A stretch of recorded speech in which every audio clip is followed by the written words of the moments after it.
আল্লাহ তাআলা সত্য, আল্লাহর পবিত্র কোরআন সত্য এবং রাসূলুল্লাহ সাল্লাল্লাহু আলাইহি ওয়াসাল্লাম উনি সত্য, এবং উনি যে উপদেশগুলো আমাদের জন্য দিয়ে গিয়েছেন এগুলো যদি কেউ হুবহু পালন করে তার জীবন বদলে যাবে, তার ইহকালীন কল্যাণ এবং পরকালীন সুনিশ্চিত কল্যাণ ইনশাআল্লাহ।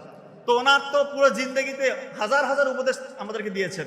আমি সর্বশেষ যে উপদেশটি আমাদের জন্য উনি দিয়ে গিয়েছিলেন, উনি সর্বশেষ যে ভাষণটা মানুষ জাতির জন্য দিয়ে গিয়েছিলেন বিদায় হজে, সেখানে উনি মোটা দাগে 8টা উপদেশ আমাদেরকে দিয়েছেন পুরো মানব জাতির জন্য। সেটা শুধু মুসলিম বলে না, মুসলিম অমুসলিম যে কেউ যদি এই পন্থাটা অবলম্বন করে, ওনার উপদেশ বাণীগুলো যদি মেনে চলে, ইনশাল্লাহ সে দেখবেন দুনিয়া আখিরাতে কামিয়াব।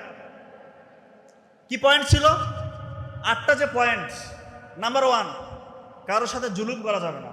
নাম্বার 2, সুদ খাওয়া যাবে না। নাম্বার 3, নারীদের সাথে ভালো আচরণ করতে হবে, তাদের অধিকার ফিরিয়ে দিতে হবে। নাম্বার 4, সমতার বিধান করতে হবে। সেটা আমি ব্যাখ্যা করবো, প্রতিটা পয়েন্ট ব্যাখ্যা করার চেষ্টা করবো ইনশাআল্লাহ।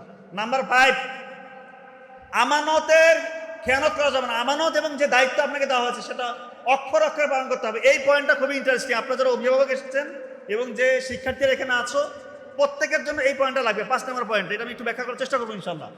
নাম্বার 6, শয়তানের ফাঁদে পা দেওয়া যাবে না। শয়তান প্রলোভন দেখাবে, সেই ফাঁদে পা দেওয়া যাবে না, সেটা আমি ব্যাখ্যা করবো ইনশাআল্লাহ।